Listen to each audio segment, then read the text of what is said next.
siguiente programa de opinión contiene elementos de lenguaje, salud, sexo y violencia que pueden ser escuchados por niños, niñas y adolescentes sin supervisión de sus madres, padres, representantes o responsables. RCR presenta Golpe a Golpe.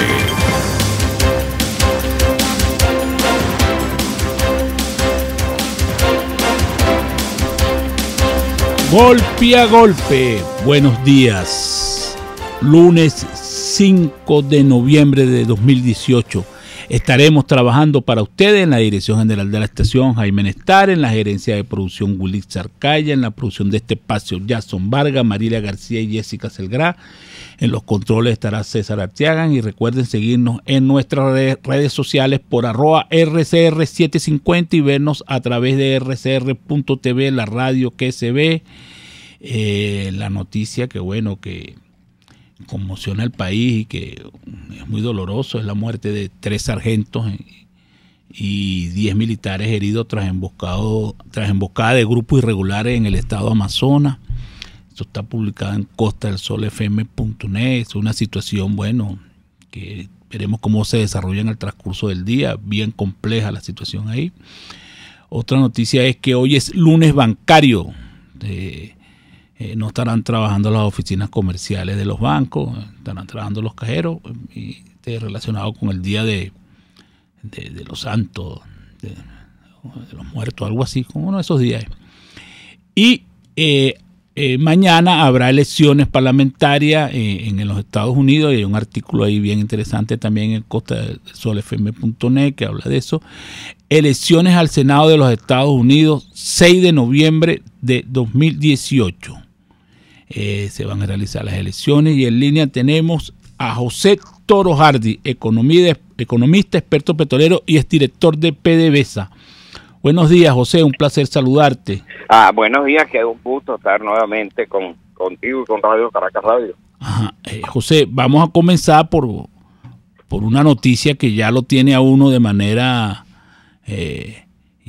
no sé, a mí me tiene ya impactado. Yo ya no entiendo esto que está ocurriendo. De 2 meses el gobierno regalando la gasolina en Venezuela, y esos reales tienen que estar saliendo de algún lado, esos dólares para comprar suministros, para comprar los aditivos, etcétera. Claro. Y de verdad que no entiendo qué es eso. Pues de verdad, no sé si tú podrías explicarnos qué situación, qué loquetera es esa la que tiene el gobierno con lo de la gasolina. Bueno, mira, la verdad es que yo tampoco lo entiendo, para ser muy franco, pero fíjate lo que viene pasando. Las refinerías venezolanas están trabajando a un porcentaje muy bajo de su capacidad instalada. De hecho, la última cifra que vi me impactó, porque se venía hablando de trabajando debajo del 30% de su capacidad, pero ya hay algunos indicadores, algunas muestras, algunas informaciones que hablan de 17% de la capacidad instalada. Están paralizadas, pues, las refinerías. ¿Por qué están paralizadas? Uno, porque no han hecho las labores de mantenimiento que se deben hacer desde hace muchísimos años. Eso trajo consecuencias tan severas, por ejemplo, como lo que ocurrió en la refinería de Moai hace ya varios años, con aquel incendio pavoroso, con una cantidad de muertes, etcétera. Eso era falta de mantenimiento. Aunque ellos se negaron nunca, terminaron diciendo que era sabotaje, pero se negaron a hacer una inspección con un ente independiente, y lo que hicieron fue encargarle a una subsidiaria de PDVSA que dictaminara que había sido un sabotaje. En segundo lugar, no son los que no se han hecho las inversiones en mantenimiento, es que se venían produciendo antes en las refinerías no solo grandes cantidades de gasolina. Recordemos que nosotros éramos tradicionalmente exportadores de grandes cantidades de gasolina. Todo el Caribe era abastecido por gasolina venezolana, y también parte de los Estados Unidos. Buena parte de la gasolina que producíamos se dirigía hacia los Estados Unidos, y allí era distribuida a través de la red de estaciones de Citgo, que es una filial 100% de PDVSA, donde llegamos a controlar, por cierto, cierto, el 10% del mercado interno de gasolina de los Estados Unidos, incluyendo la gasolina que refinábamos en nuestras propias refinerías de Citgo, como en las refinerías que enviamos desde Venezuela. Por eso hoy luce insólito que no podamos atender el mercado doméstico. Nuestras refinerías hoy en día tampoco están produciendo los aditivos que se necesitan en el proceso de refinación. Y muchas veces tenemos que importar esos aditivos a un costo altísimo. No hay mantenimiento tampoco en las redes de camiones cisternas que distribuye es decir, toda la logística está realmente dañada. El gobierno dice que va a subir el precio de la gasolina, pero no termina de anunciar cuál es el aumento del precio. Mientras tanto, también compran unos aparaticos costosísimos, estos aparaticos de cobro biométrico, donde hay que poner la huella digital para poder ser surtidos de gasolina. Eso no tiene ningún sentido. De hecho, eso es como las máquinas captahuellas que pusieron en los automercados y que ya hoy en día su uso está siendo abandonado, pero que el verdadero objetivo era establecer un sistema de racionamiento. Tú recuerdas que uno iba a comprar en un automercado y le decían, mire, ya usted compró 1 kilo de detergente, una bolsa de detergente, no puede comprar más. Bueno, para mí que los aparaticos estos, su verdadero objetivo no es cobrar la gasolina, sino imponer un racionamiento de gasolina. Porque si se tratase simplemente de cobrar la gasolina, bueno, todos los surtidores en Venezuela habían quedado dotados desde 1998 de equipos para pagar con tarjeta de débito. Tú mismo debes haber pagado con tarjeta de débito en algún momento la gasolina. Todos lo hacíamos, pero el gobierno abandonó el sistema. Yo me imagino que poner a funcionarlo nuevamente debería salir mucho más barato que comprar estos equipos. Y mientras tanto, pues Caracas está haciendo, no viene sufriendo como la misma gravedad de escasez de gasolina que lo sufren las ciudades del interior. En Venezuela, lo que es en San Cristóbal, en Maracaibo, que es bien difícil porque ahí están muy cerca de las grandes refinerías. Pues esas son las que están sufriendo las consecuencias. En el centro, Puerto La Cruz, aquí en el centro, en Valencia, en Maracay, que están al lado de la refinería del Palito. Esto es inconcebible. Pero desde luego pareciera que están desarropando al interior para arropar a Caracas. Ajá, José, estamos conversando con José Toro Hardy, economista, experto petrolero y exdirector de PDVSA. Y el problema de la refinería está trayendo como consecuencia la falta de gas licuado de petróleo, lo que se conoce como gas doméstico, el gas que viene en bombones, y por eso uno ve tantas protestas en las regiones, sobre todo del estado Táchira, que parece que la situación es bien grave con lo de la bombona de gas. Bueno, ¿tú te acuerdas cuando estaban hablando del gasoducto a la Argentina? Ah, bueno. Aquel gasoducto gigantesco que iba a pasar por debajo del Orinoco, iba a atravesar el Mato Grosso en regiones que pasaban 6 meses al año inundadas, iba a atravesar por debajo del Río de la Plata, todas estas cosas que venían diciendo. Resulta que el único gasoducto que vemos hoy en día es las colas de gente con sus bombonitas de gas para poder surtir, para que le puedan vender gas. Esto es insólito, esto es una irresponsabilidad que no tiene nombre. Por eso comencé con la pregunta. Yo no entiendo qué es lo que verdad que piensan esto del área petrolera, porque también está, José, estamos conversando con José Toro Hardy, está lo de sustituir a PDVSA con la Corporación Venezolana de Energía, que pareciera que fue un globo de ensayo que tiraron por ahí para ver cómo reaccionaba el mundo internacional, económico, para ver qué pensaban, porque o sea, bueno, como que piensan que la economía no existe fuera de Venezuela. Claro, no, es que van más allá. Yo leí en un reportaje de Argos, que es una revista especializada sobre temas energéticos del Reino Unido, es una revista, un reportaje que hacen sobre esta corporación, y allí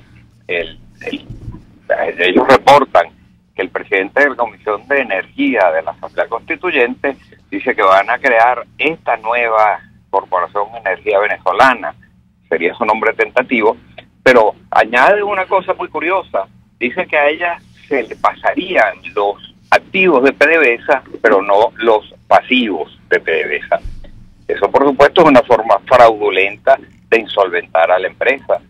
Si eso lo llegasen a hacer, yo quiero creer que es que Argos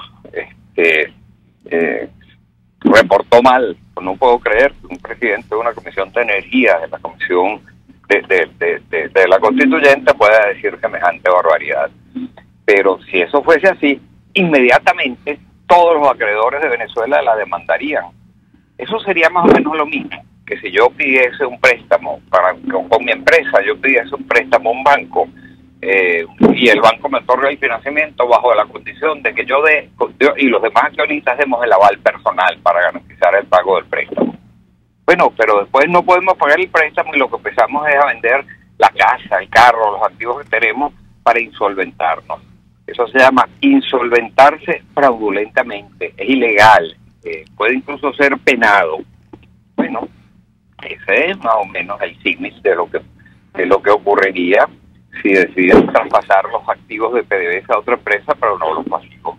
O sea que los que están dirigiendo la política petrolera venezolana están como desubicados, porque te insisto, estamos conversando con José Torgarde, economista y experto petrolero. Además él es director de PDVSA, porque no aumentan, no terminan de revisar los precios de la gasolina y colocarle por lo menos un precio razonable, justo, porque de verdad que están gastando los dólares, los pocos dólares que entran por otra vía para regalárselo a un sector de la sociedad venezolana que es la que tiene vehículos, por de alguna manera. Y el otro es que andan buscando como vericuetos para terminar no pagando, como tú dices, los préstamos que tienen y las situaciones que tienen, los pagos que tienen que hacer por servicios prestados, etcétera. Bueno, esto lo está dirigiendo ¿quién? Yo no sé quién lo está dirigiendo, pero quien lo está dirigiendo no parece saber mucho de eso. Mira lo que le ha pasado a PDVSA. Vamos a hacer un breve recuento. Cuando el presidente Chávez llega al poder, Venezuela producía 3,5 millones de barriles diarios de petróleo.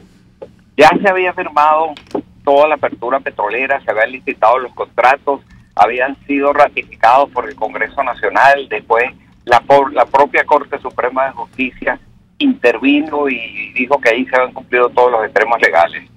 De haberse cumplido las inversiones previstas en aquella apertura petrolera, hoy en día deberíamos estar produciendo entre 5 y 6 millones de barriles por día. Pero la OPEP nos está diciendo que lo que producimos es apenas 1.200.000 barriles por día. Y que está cayendo vertiginosamente la producción a raíz de 45.000 barriles por día cada mes. Y uno se pregunta, ¿pero qué ha ocurrido en la industria? Bueno, si nos vamos un poco atrás, recordemos que allá en 2002-2003 despidieron a 20.000 trabajadores de PDVSA, que en promedio tenían 15 años trabajando para la industria, de manera que en conjunto lanzaron al cesto de la basura 300.000 años de experiencia y conocimiento. Eso era el cerebro de PDVSA. Bueno, hoy en día estamos pagando la consecuencia. En PDVSA quienes dirigen eso, quienes deberían estar dirigiéndola, no están allí y lo están dirigiendo por razones políticas, de dogmatismo, una enorme corrupción adentro de la industria, una enorme ignorancia. No hay experticia pues para manejar esos temas. Aparte de eso, en el año, recordemos también a Rafael Ramírez, unos años después, cuando dijo que PDVSA era rojita. Creo que todos lo recordamos, ¿no?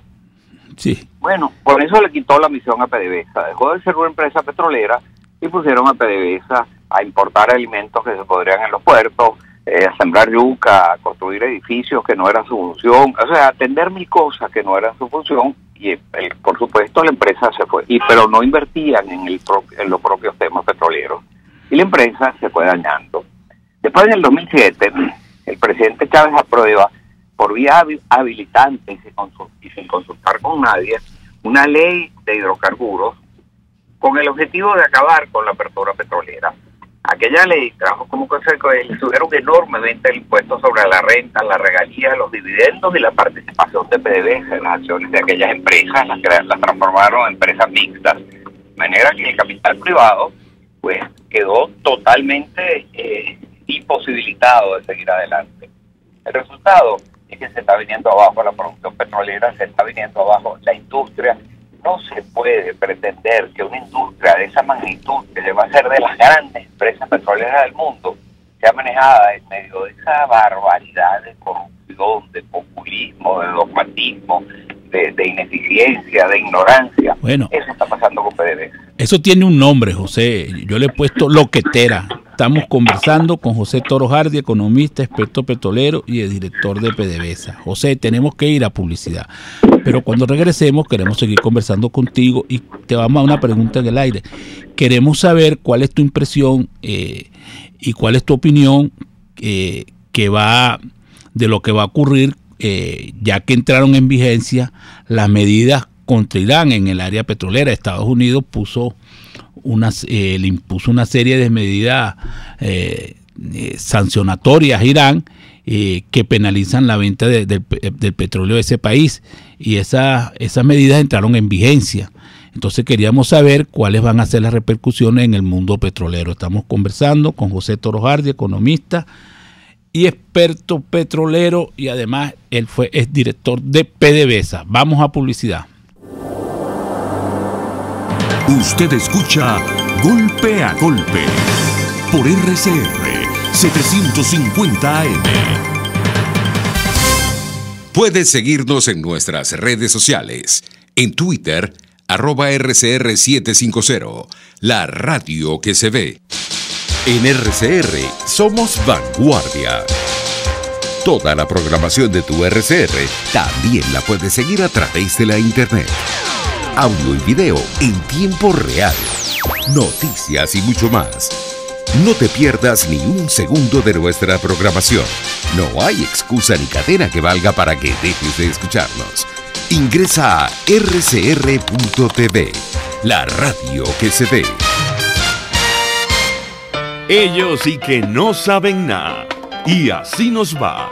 El espacio donde se tocan los temas más candentes de interés político y nacional. Y así nos va.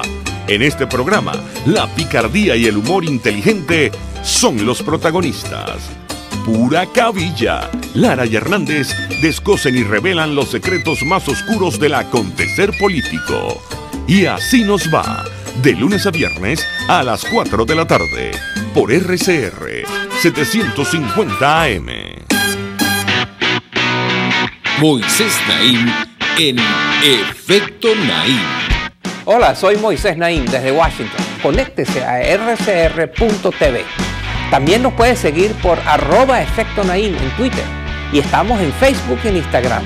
Y no olvide que puede disfrutar todos los contenidos del programa cuando usted quiera, suscribiéndose a nuestro canal de YouTube. Nos vemos en la radio. Los miércoles y viernes a las 7 de la noche. Solo por RCR 750 AM. Una crónica de la actualidad. Golpe a golpe. Solo por RCR. Y estamos de regreso en Golpe a Golpe y seguimos en línea con José Toro Hardy, economista, experto petrolero y es director de PDVSA. José, te habíamos dado una pregunta en el aire que está relacionada con las medidas sancionatorias que acaban de entrar en vigencia, en vigencia que ha impuesto Estados Unidos a Irán, y queríamos saber qué significa eso y qué repercusiones tendrá en el mundo petrolero sobre esas sanciones. Bueno, quiero empezar por decirte que a Venezuela no le han aplicado sanciones de carácter petrolero. Quienes sí te han aplicado sanciones de carácter petrolero es a Irán. Eso, por supuesto, ha repercutido en un aumento en el precio del petróleo. ¿Por qué? Mira, lo que determina el aumento del precio del petróleo son los barriles marginales. En el mundo se consumen unos 25 millones de barriles diarios de petróleo. Pero si en un momento determinado faltan 500.000, 600.000 barriles, eso hace que suba el precio de los 95 millones de barriles que se consumen. Por la misma vía, si en el mundo, en un momento determinado sobran 500, 600.000 barriles, eso hace que baje el precio de todos los barriles que se consumen. ¿Qué está pasando en este momento? En los últimos meses hemos visto que se ha producido un aumento en el precio del barril de petróleo. Y eso se debe, por un lado, a las sanciones a Irán y por otro lado, a la caída de la producción petrolera de Venezuela. Lo lamentable es que los precios del petróleo subieron, pero resulta que Venezuela no se puede beneficiar de ese aumento, sencillamente porque no tenemos suficiente producción. La producción de Venezuela ha caído, como dije antes, en términos dramáticos. Estamos produciendo 1.200.000 barriles y cayendo fuertemente la producción. Y no solo es que no estamos produciendo mucho menos barriles, es que estamos importando gran cantidad de barriles, sobre todo de crudos livianos y naftas, y también gasolina, que son los productos que más suben en el mercado. ¿Por qué estamos importando crudos livianos? Bueno, para diluir los crudos extrapesados que producimos en la faja del Orinoco. Y antes nosotros éramos capaces, nosotros mismos producíamos esos crudos livianos que se necesitaban para esos fines, producíamos la nafta que se requería y producíamos todos los insumos que se requerían, pero como otras refinerías no están funcionando, tenemos que importar esos productos que han subido enormemente en el mercado. El resultado termina siendo que el aumento en el precio del petróleo pareciera que nos está costando más que lo que nos beneficia. Sí, eso tiene que ver, José, con que estamos importando gasolina y entonces parte de la producción petrolera me imagino que habrá que pagarla para que le den gasolina al país. Absolutamente, pero esa gasolina sí ha aumentado sustancialmente el precio de los mercados internacionales, al igual que ha aumentado la nafta. Lo curioso es que los barriles que menos aumentan son los de los crudos extrapesados que nosotros producimos en la faja del Orinoco.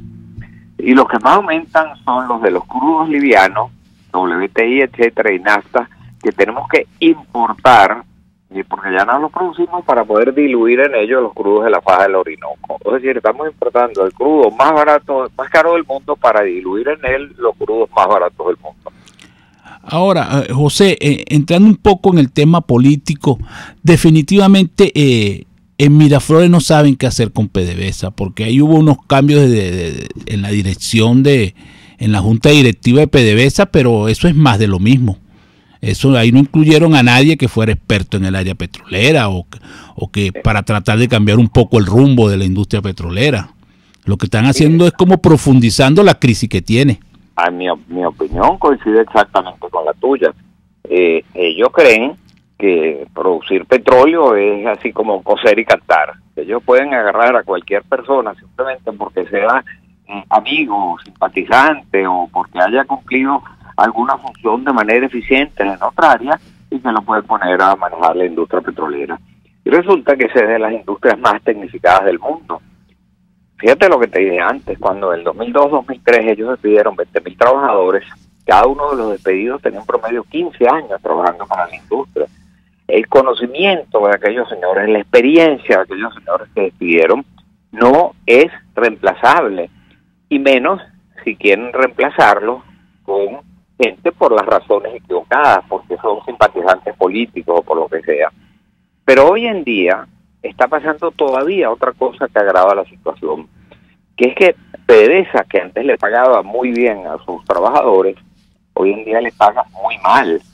Entonces hay también un éxodo masivo de trabajadores, los mejores, que todavía quedaban en la industria, porque les pagan tan mal que prefieren irse a otras partes, y entonces los están reemplazando con gente de chamba juvenil. Estos mismos que andan rompiendo las aceras por Caracas, y esos señores no saben de eso. De manera que mal pueden construir si están mal dirigidos. Los quienes lo dirigen no tienen experiencia en la industria petrolera. Y además, quien ponen a trabajar tampoco sabe de eso. Pues mira, el resultado es lo que estamos viendo. Y una destrucción masiva. Y lo peor de todo, que no oyen a nadie, no oyen ni siquiera las críticas que se le hacen y ni siquiera las ponen en ejecución, por ejemplo. O sea, que las críticas que haces tú o que hacen otros expertos petroleros venezolanos ni siquiera las toman en cuenta para más o menos tratar de medio enderezar esa situación que está ahí. Porque el tema es el dogmatismo, que es otra de las cuatro jinetes del apocalipsis que están destruyendo a PDVSA y a Venezuela, que son el populismo, el dogmatismo, la corrupción y la ineficiencia. Eso es lo que está campeando por sus fueros en este momento en la industria petrolera. Sí, pareciera que ya tiene que haber un cambio político profundo para poder por lo menos rescatar a PDVSA. No solo PDVSA, para poder rescatar al país hace falta un cambio políticas económicas en general, de políticas públicas. Lo que pasa es que no luce factible que se pueda hacer un cambio de políticas públicas sin que haya antes un cambio de políticas, de un cambio de política en general, que pueda entrar alguien con una visión más moderna de cómo funciona una nación con la economía. Bueno, José, fue un placer tenerte en el programa.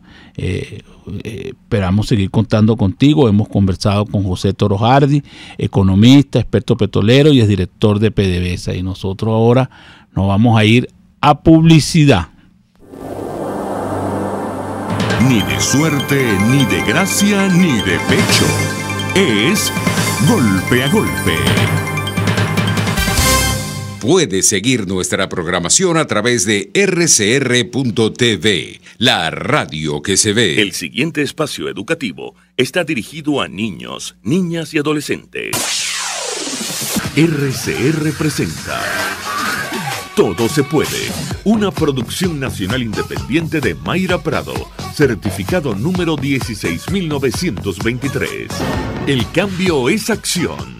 Muévete por tu salud. No tienes excusa. Tú puedes. Jugos para desintoxicar el cuerpo, mejor conocidos como detox. La pregunta: ¿los jugos desintoxican el cuerpo? Las dietas de jugos son la solución para quitarse los kilos que nos preocupan.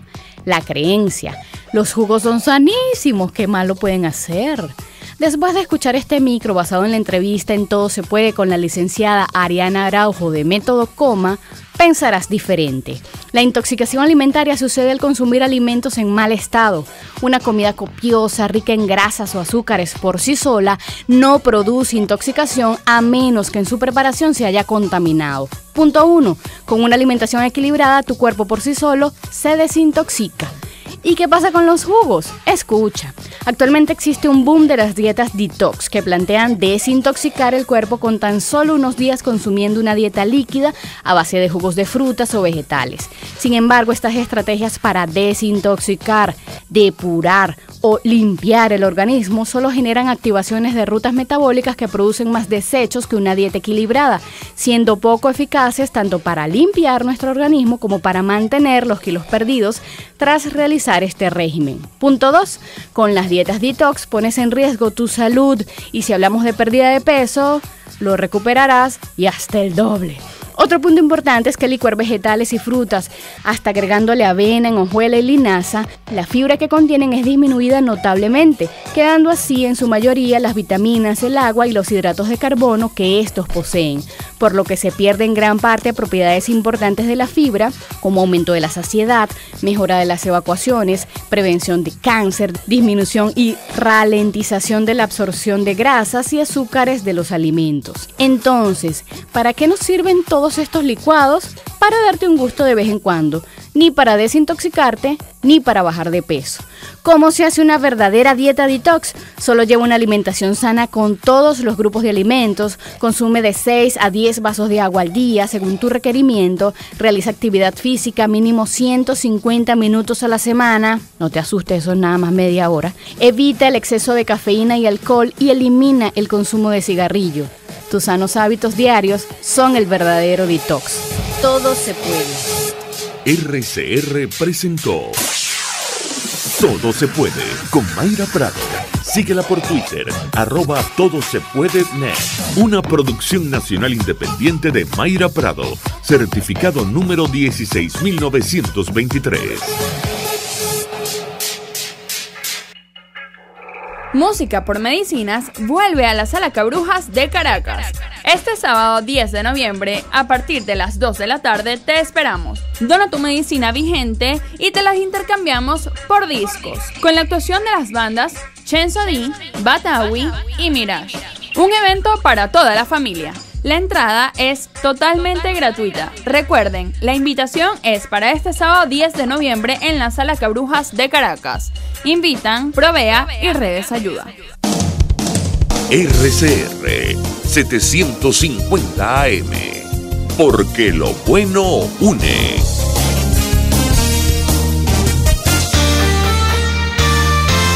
A mitad de tarde Disfrute de una amena tertulia, acompañada del análisis preciso del acontecer nacional e internacional. La Linterna, con Diego Bautista Urbaneta. Relájese al son de buena música, participe y forme parte de este espacio. La Linterna, de lunes a viernes, a partir de las 2 de la tarde, por RCR 750 AM. Golpe a golpe, el cuento completo entre lo irónico, lo serio y lo ácido. Y estamos de regreso en Golpe a Golpe y en línea tenemos a Sebastiana Barrae. Buenos días, Sebastiana, un placer saludarte. Un saludo para ti y para los oyentes, un abrazo. Igual, Sebastiana, un abrazo. Sebastiana, lo ocurrido en Amazonas pareciera que va a tener algo parecido a aquello que ocurrió con el barco aquel en Guyana, que el militar de la Armada llegó y lo detuvo, se lo llevó preso para Nueva Esparta, para Pampatar, y después ese militar desapareció. Pareciera que aquí la intención es como desaparecer el hecho, porque ya el ministro de la Defensa habla de paramilitares, no quiere establecer que fue la guerrilla, que parece que eso es lo que coge más cuerpo, y que todos los medios de comunicación de allá de Amazonas y ustedes han planteado que es la guerrilla la que está controlando la zona ahí en el estado de Amazonas, y zona que tú conoces muy bien porque tú la has trabajado muchísimo tiempo. ¿Qué opinas tú de esa situación que ocurrió ahí en el estado de Amazonas? Bueno, a ver, yo creo que hay que resaltar dos cosas. Voy a empezar un poco por lo que tú estás diciendo, las declaraciones del ministro. ¿Qué quiere decir el ministro con que sean paramilitares? Vamos a suponer que el ministro está bien, no quiere reconocer que es guerrilla, como nadie del gobierno quiere reconocerlo. Yo recuerdo que cuando hubo la muerte de un comandante de la guerrilla, la FBL en Apures, el entonces ministro de Comunicación era Andrés Izarra, y a partir de ese momento, cuando era evidente, porque nosotros habíamos difundido muy temprano la información de ese asesinato, ellos empezaron a manejar el término grupos generadores de violencia para ocultarle el nombre a la guerrilla. El problema es que el ministro de Defensa debe explicarle al país cómo es que, si la función esencial de la Fuerza Armada, constitucionalmente hablando, es la defensa del territorio y la soberanía, nosotros tenemos, por lo menos en los últimos 8 meses, varios ataques de esos grupos irregulares, unos de la guerrilla y otros paramilitares, en territorio venezolano. Es decir, Fran y mi estimado radioyentes, en resumen, la Fuerza Armada la está reconociendo el ministro de la Defensa con esa declaración. No está cumpliendo con su función esencial. Es decir, han permitido que la guerrilla no solamente se establezca en territorio venezolano, sino que además ejerza funciones, acciones ya no solo de secuestro y de cobro de vacuna, sino de ocupación de haciendas, de explotación de la minería. Es decir, nosotros estamos realmente invadidos territorialmente hablando, e insisto que ahí tiene una responsabilidad el ministro de la Defensa, quien tiene 4 años en el cargo, y en los últimos meses hemos presenciado cómo, por ejemplo, en el Catatumbo y en el Jesús María Semprún, municipio de Jesús María Semprún del Zulia, han ocurrido varios enfrentamientos entre paramilitares y guerrilla. Y tenemos en el estado Bolívar la presencia evidente del Ejército de Liberación Nacional. Tenemos en el estado Amazonas la presencia de la guerrilla, no solamente desde ahora, sino desde hace rato. Yo incluso en alguna oportunidad, cuando estuve en Maroa, que es un pueblo muy pegado al río Orinoco, en el Amazonas, allí quien gobernaba ese pueblo era las Fuerzas Armadas Revolucionarias de Colombia. Entonces, yo creo que primero el ministro de la Defensa le está reconociendo al país que sencillamente la Fuerza Armada no ha cumplido con su función vital y esencial. Por otra parte, Fran y estimados radio oyentes, la presencia de la guerrilla en nuestro territorio y de los grupos paramilitares, aunque el señor ministro no quiera reconocerlo, sencillamente se han convertido en el ejército paralelo de la Fuerza Armada Nacional Bolivariana. ¿Por qué digo esto? Porque sencillamente le está haciendo el trabajo sucio a la Fuerza Armada. Por ejemplo, en el caso de Bolívar, le está eliminando a los sindicatos, a los llamados sindicatos dirigidos por Pranes, para poderle abrir el espacio a los chinos que necesitan la explotación de las minas de oro. Y lo mismo va a suceder en el resto del país, donde Venezuela se ha comprometido con otros países y necesitan liberar el territorio. Entonces yo creo que el ministro de la Defensa le está haciendo un flaco servicio no solo al país, se lo está haciendo a la Fuerza Armada Nacional Bolivariana, tendiente a convertirla en una entelequia, en un organismo sin fuerza, cuando resulta que tristemente la Fuerza Armada es la que tiene el monopolio de las armas en este país, no somos el resto de los civiles.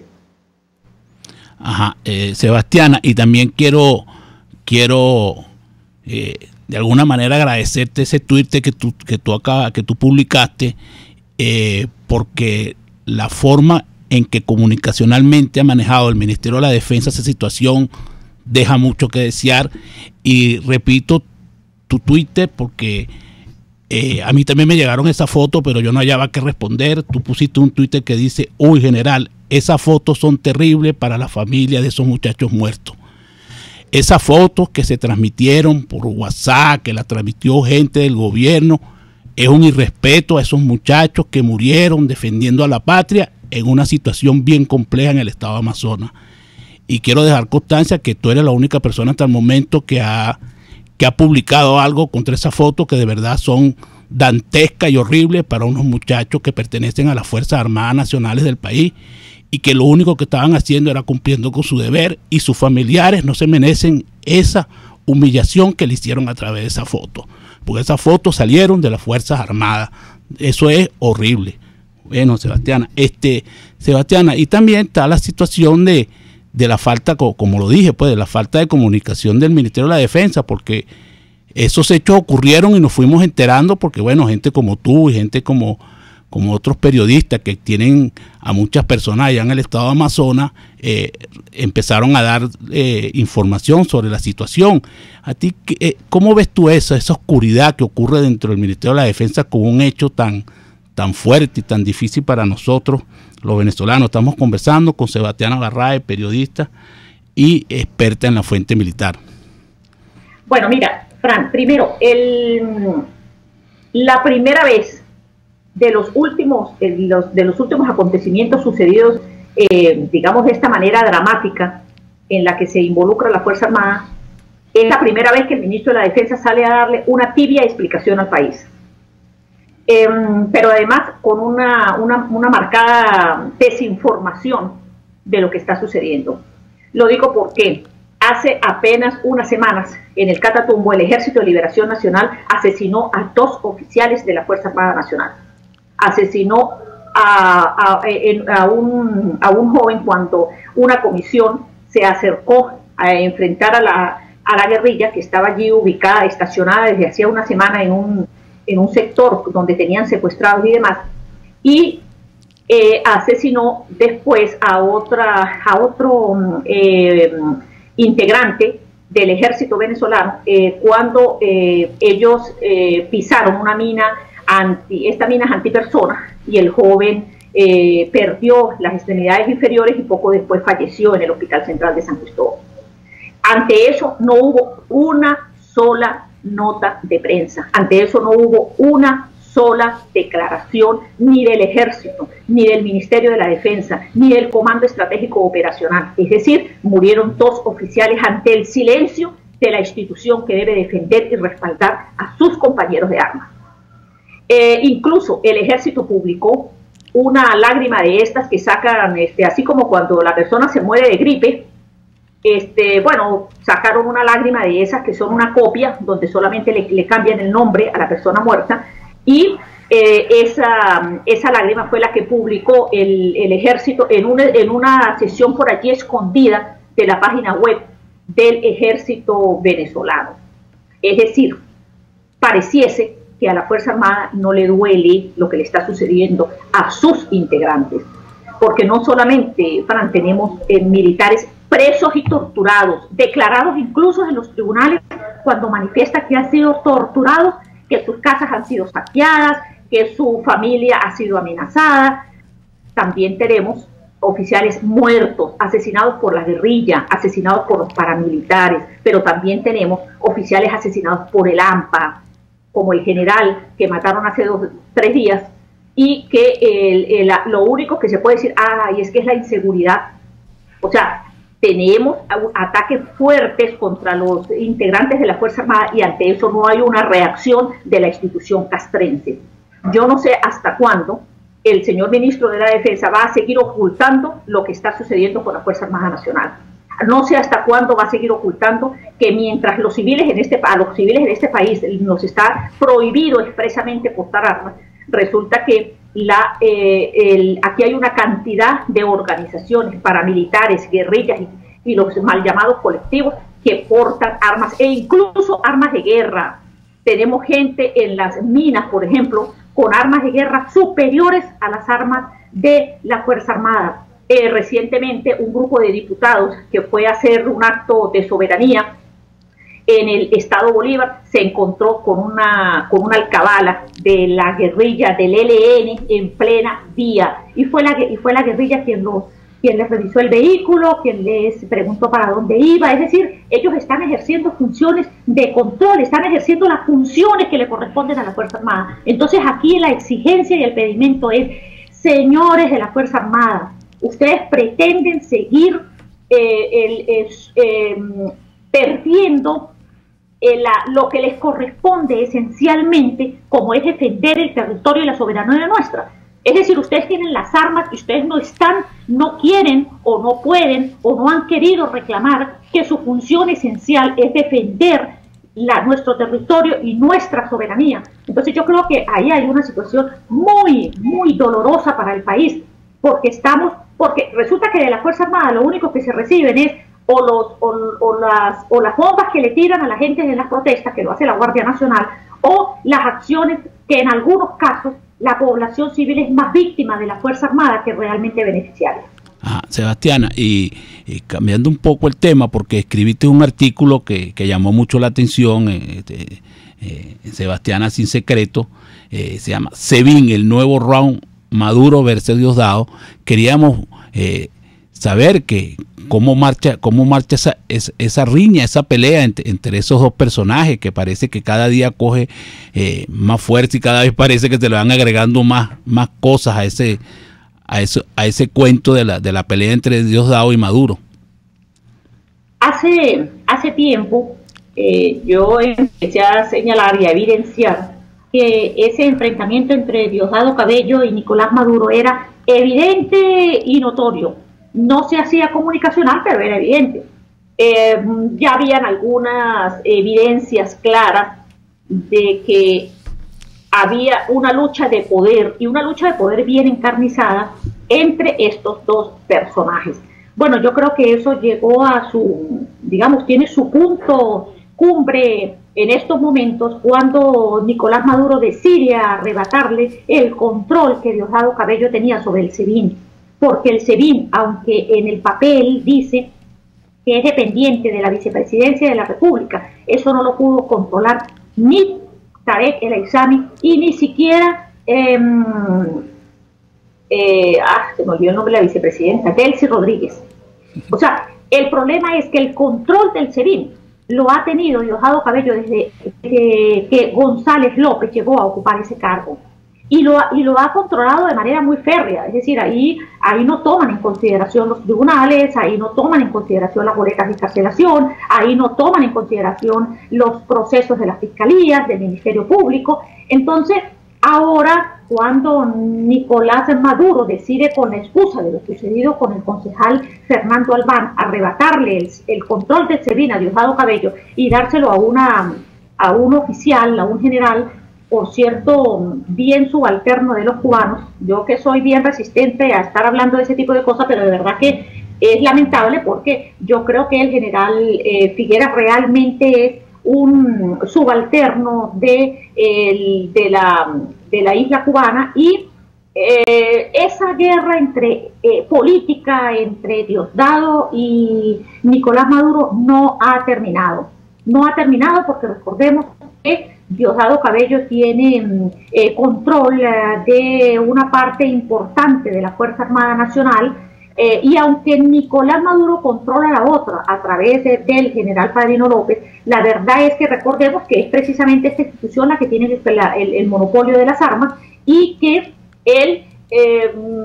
Diosdado Cabello ha tenido, digamos que ha abultado su poder sobre una cantidad de funcionarios, algunos de los cuales en un número importante están en funciones de comando.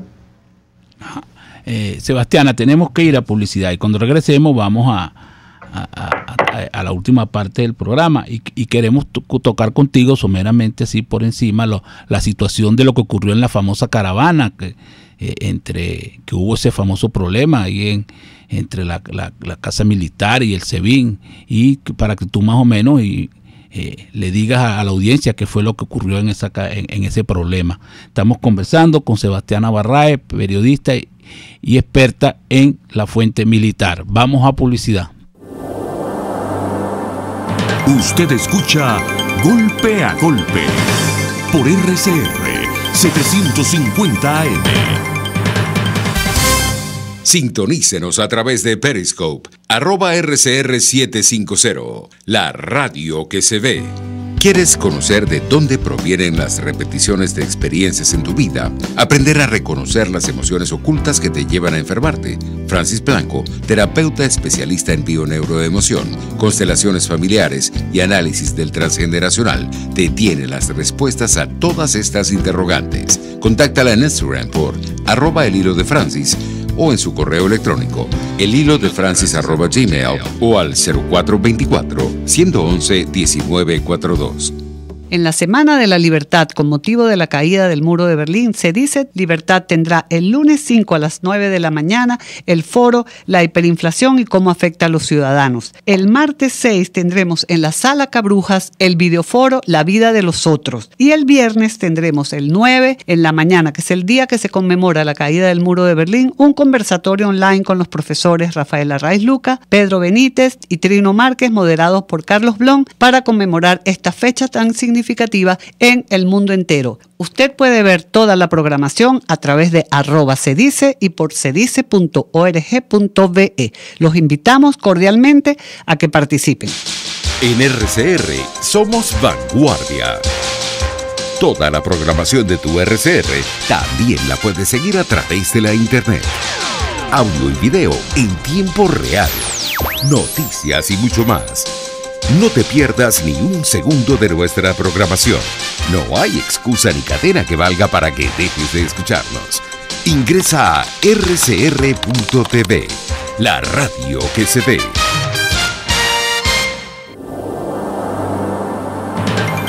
Una crónica de la actualidad. Golpe a golpe. Solo por RCR. Estamos de regreso en Golpe a Golpe, estamos conversando con Sebastiana Barraez, periodista y experta en la fuente militar, y le habíamos dado una pregunta en el aire que está relacionada con el famoso incidente de la caravana. ¿Qué información no tienes tú de eso, Sebastiana?